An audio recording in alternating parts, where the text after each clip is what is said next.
الجزائر تودع رئيس اتحاد الكرة الأسبق السجن بسبب البوليساريو.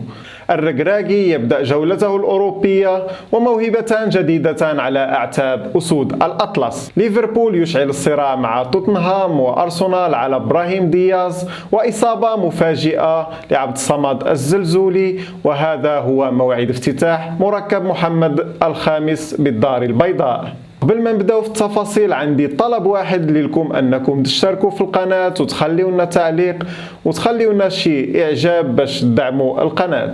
ودابا غادي ننتقلوا للخبر الاول اللي متعلق بالاتحاديه الجزائريه والرئيس الاسبق ديالها وليد صادي اللي اعتقلوه اليوم نظام وعسكر الكبرانات. حسب تقارير صحفيه جزائريه، خير الدين زاتشي الرئيس السابق ديال الاتحاد الجزائري تحط في الحبس المؤقت بسبب تهم مرتبطة بالفساد المالي فاش كان رئيس ديال الهيئة. ولكن بزاف ديال المتابعين كيشوفوا أن السبب الحقيقي هو الموقف ديالو ضد انضمام البوليساريو للكاف في اجتماع اللي كان في الرباط. زاتشي كان عنده دور كبير في تسيير كرة القدم الجزائرية بين 2017 و 2021، وفي هذه الفترة المنتخب الجزائري ربح كأس إفريقيا 2019 من بعد ما سالت الولاية ديالو تعاقبوا عليه رؤساء آخرين، ولكن حتى هما ما كملوش الولاية ديالهم. ودابا الرئيس الجديد اللي هو وليد صادي، المحكمة الجزائرية أمرت بالحبس المؤقت ديال زاتشي، والتهم اللي كانت عليه كتتعلق بالفساد المالي وإبرام عقود مخالفة للقانون ولتبديد المال العام. هذه القضية ديال زاتشي والاعتقال ديالو من طرف نظام الكبرانات كتبين باللي المشاكل الداخلية اللي كتعاني منها الكرة القدم الجزائرية، والنظام كيبان بحال كيستعمل الرياضة باش أنه يغطي على شي أمور داخلية كاينة في الجزائر.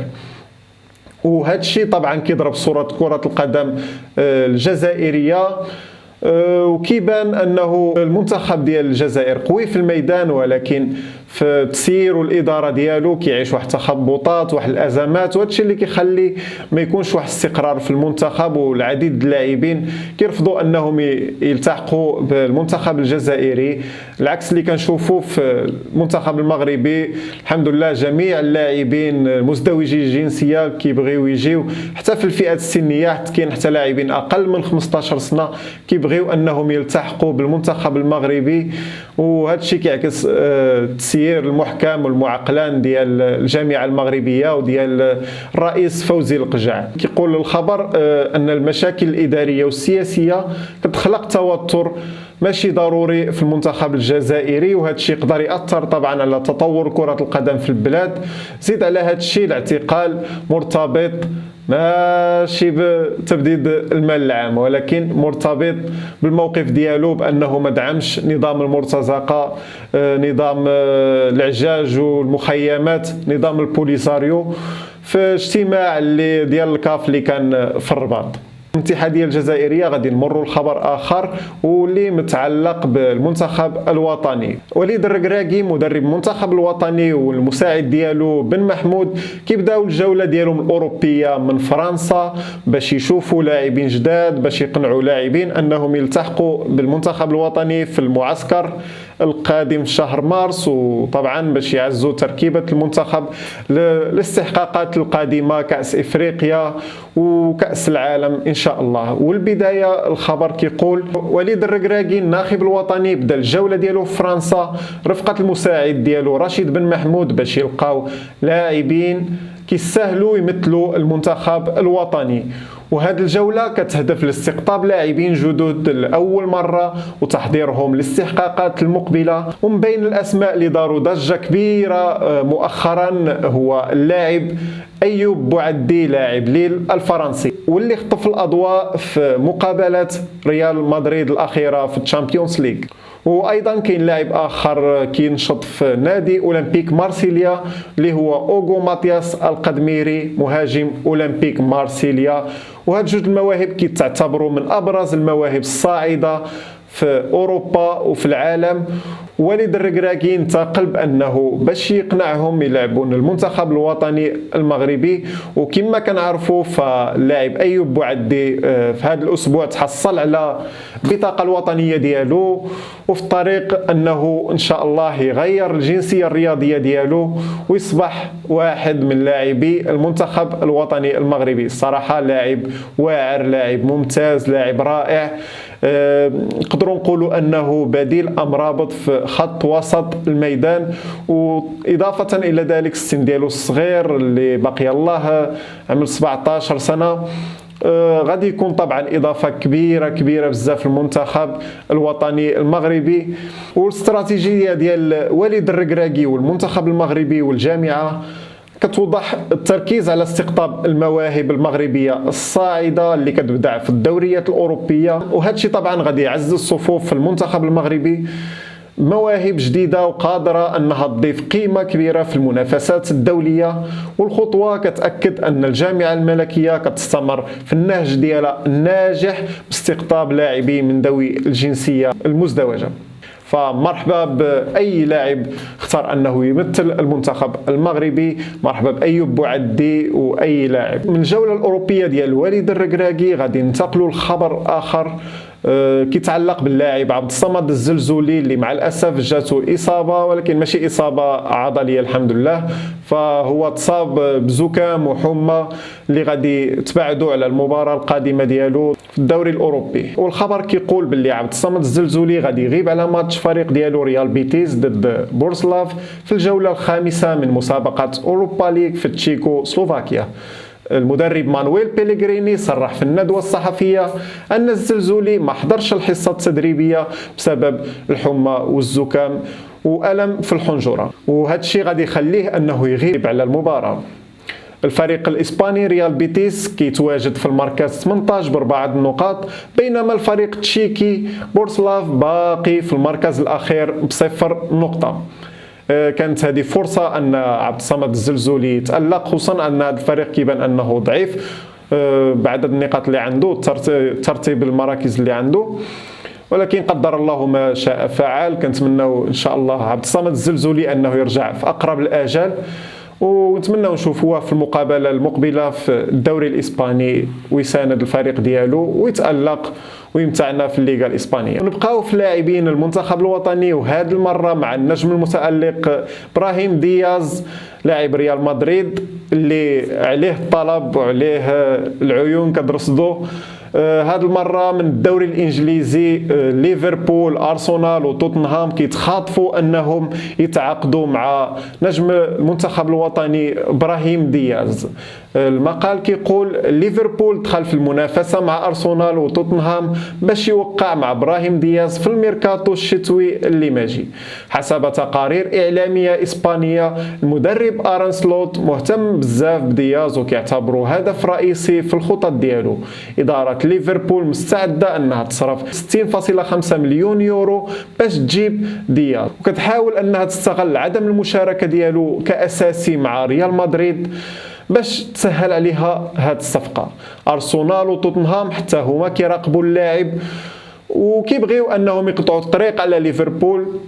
دياز لحد الان لعب 8 الماتشات مع المنتخب الوطني المغربي وسجل 7 الاهداف تبارك الله ما شاء الله، وشارك في 9 الماتشات مع ريال مدريد هذا الموسم وسجل هدف ودار 2 ديال التمريرات الحاسمه، وعنده عقد مع ريال مدريد كيمتد حتى الصيف 2027. بالنسبه لهذا الخبر بغيت الراي ديالكم فيه، وبغيت نعرف بالنسبه لكم شكون اللي احسن، واش ابراهيم دياز يبقى في ريال مدريد ويصبر حتى يجبر المكانه ديالو كاساسي، او لا ينتقل للدوري الانجليزي، وخصوصا انه عنده عروض من ليفربول توتنهام وارسنال، يعني فروق ديال المراكز الخمسه الاولى، الفروق اللي كتشارك في المسابقات القاريه، ولا يبقى في ريال مدريد؟ بغيت الجواب ديالكم في التعليقات. ونرجعوا ايضا للعالم الاخر والجاره اللي هو الجزائر اللي عاملين الضحك في راسهم. وهذه المره الاعلام الجزائري والقنوات العموميه ديالهم خرجوا واحد الخبر اللي مضحك ومضحك بزاف. اجي نعرفوا التفاصيل. القناة العمومية الجزائرية زادت في التصعيد ديال الغريب ووجهت اتهامات مضحكة رئيس الجامعة الملكية المغربية لكرة القدم فوزي القجع، وقالت في واحد التقرير باللغة الفرنسية أن القجع كيدير برنامج بيغاسوس باش يتجسس على مسؤولي الكاف ويحقق سيطرة وهمية عليه بلا ما يقدموا حتى شي دليل. طبعا غا الهضره وصافي. هاد الاتهامات بانوا للناس باللي مثيرين للسخريه، حيث لو كان فعلا كيسيطر على الكاف كيف ما كيزعموا فكان المنتخب المغربي ما يخرج مع جنوب افريقيا في الدور الثاني في كاس افريقيا الاخيره، وكراك عتجبر الانديه المغربيه ديما في النهائي والحكام ما كيتعداوش علينا. وكيزيد التقرير باللي هاد التهم اللي موجهه للقجع هي بانه كيدعم نادي نهضه بركان ماليا، وداروا تساؤلات غريبه علاش ما استعملش البرنامج باش المغرب يربح كاس العالم الاخيره في قطر رغم الانجاز الكبير ووصول المغرب للنصف النهائي. وهاد الناس صراحه اللي قال 10 في العقل راه هادو ماشي غير 10، هادو 10 في نص عقل. كاين شي طبعا راه الى دعم فوزي القجع نهضه بركان فهذاك راه النادي ديالو، يعني هو اصلا كان الرئيس ديالو، هذاك النادي ديالو كينتمي لنفس المدينه نفس المنطقه، ففين كاين المشكل انه يدعم النادي ديالو. واذا كان بصح يعني القجع كيستعمل شي برنامج باش ان الكره المغربيه توصل اللي وصلت له الان رابع كاس العالم وبلادنا غادي تصادف نهائيات كاس افريقيا وكاس العالم، ف ما كرهناش يستعمل فوزي القجع شي برنامج زايد على بيغاسوس غير باش نفقصوا العديان. وبعض المراقبين اعتبروا باللي هاد الهجمات دليل على ضعف النظام الجزائري وعدم القدره ديالو على مواجهه النجاحات الكبيره اللي كتحققها بلدنا المغرب، سواء في القضيه الوطنيه او في الرياضه او في التنميه ديال بلادنا. وهاد الادعاءات كتبين باللي انها مجرد محاوله فاشله باش يهربوا من مشاكلهم الداخليه وينشغلوا بخلق اعداء وهميين. فطبعا باش يغطيوا على المشاكل الداخليه والازمات اللي كيعيشها الاتحاد الجزائري والدوله الجزائريه بصفه عامه، فطبعا أقرب حاجة كيلتجئوا ليها هي أنهم يتهموا المغرب وأنهم يخلقوا عداوة مع المغرب، والمغرب كاع ما مسوق له. المغرب غادي في التنميه ديالو، كيطور في البنيه التحتيه ديالو وغادي في التنميه في جميع الاقاليم من الصحراء حتى للشمال. ندوزو الخبر اخر اللي كان خبر الاسبوع وكان داير ضجه في وسائل التواصل الاجتماعي في المغرب وفي الجزائر، واللي متعلق بقميص الرجاء وخريطه المغرب. موضوع خريطة المغرب على قميص الرجاء اللي خلق جدل كبير، خصوصا بعد ما ظهرت تقارير كتقول أن اللاعب الجزائري يسري بوزوق ما عجبوش الأمر، وعبر عن التخوف ديالو من ردود فعل في الإعلام والجماهير الجزائرية قبل الماتش ديالهم ضد نادي الجيش الملكي في دوري أبطال أوروبا. حسب مصادر قريبة من النادي، بوزوق ما عطاش موقف واضح، لكنه ناقش الموضوع مع رئيس الرجاء عادل هالة، واللي طمئنوا بأن القميص اللي غادي تلبس في الماتش فيه غير علم المغرب بلا خريطة، وقال أن القميص اللي بان في السوشيال ميديا كان غير للترويج فقط. لكن الرئيس ما جاوبش على أسئلة الإعلام، وهذا الشيء زاد من الغموض ومن التكهنات. والآن ننتقل لخبر آخر اللي متعلق بموعد افتتاح مركب محمد الخامس بالدار البيضاء. شركة سونارجيس المكلفة بتسيير الملاعب الوطنية قررت بأنها تفتح مركب محمد الخامس في الدار البيضاء مع نهاية هذا العام، حيث كيوجدوه باش يحتضن مباريات كأس إفريقيا 2025 واللي غادي تدار في المغرب. بطبيعة الحال الملعب غادي يحتضن حتى مباريات الرجاء والوداد. أشغال كتمشي بواحد الوتيرة مسرعة، وحسب ما جاء في الخبر فالإصلاحات كتدار في المركب غادي تعجب ساكنة الدار البيضاء والجماهير المغربية، وكيتم العمل باش يتفتح المركب في أقرب وقت إن شاء الله. طبعا افتتاح مركب محمد الخامس في هذا التوقيت فغادي يفك واحد الأزمة كبيرة اللي كتعاني منها الكرة المغربية والبطولة الوطنية، واللي هي أزمة الملاعب. فكيف ما كيعرف الجميع أغلبية المركبات والملاعب فراها كتصلح باش نوجدوا لكأس إفريقيا 2025 وكأس العالم. وفرق كالرجاء والوداد اللي عندها قاعدة جماهيرية كبيرة ما كتجبرش فين تلعب او كتجبر ملاعب اللي الطاقه الاستيعابيه ديالها صغيره، كملعب العربي الزاولي اللي الطاقه الاستيعابيه ديالو صغيره كيف ما كنشوفوا، ما كتقدرش انها تستوعب ديك العدد الكبير ديال الجماهير. وهذا الشيء طبعا غيفك الضغط عليهم وغادي يخليهم انهم يستقبلوا خصوصا في اللقاءات الخارجيه ديال عصبه الابطال ولا في البطوله الوطنيه. وطبعا افتتاح مركب محمد الخامس في هذا التوقيت كيبرز التزام المغرب بالمعايير الدوليه لتحضير البنيات التحتيه الرياضيه قبل استضافه كاس افريقيا 2025.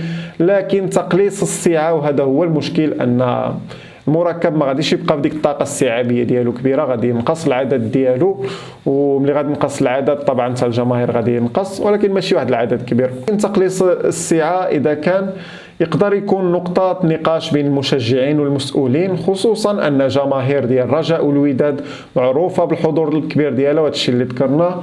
وتجهيز المركب بشكل مناسب غادي يكون خطوة إيجابية وغادي يعزز الصورة ديال بلادنا قاريا ودوليا. وهنا غادي نكون وصلنا للنهاية ديال الفيديو. كنتمنى ان الاخبار تكون نالت الاعجاب ديالكم، وباش تدعمونا ما عليكم غير تضغطوا على زر اشتراك وتخليوا لنا شي تعليق، وطبعا تشاركوا الفيديو مع المهتمين بالشأن الرياضي المغربي. كان معكم بن حمدي من قناة بن حمدي سبور، الى اللقاء.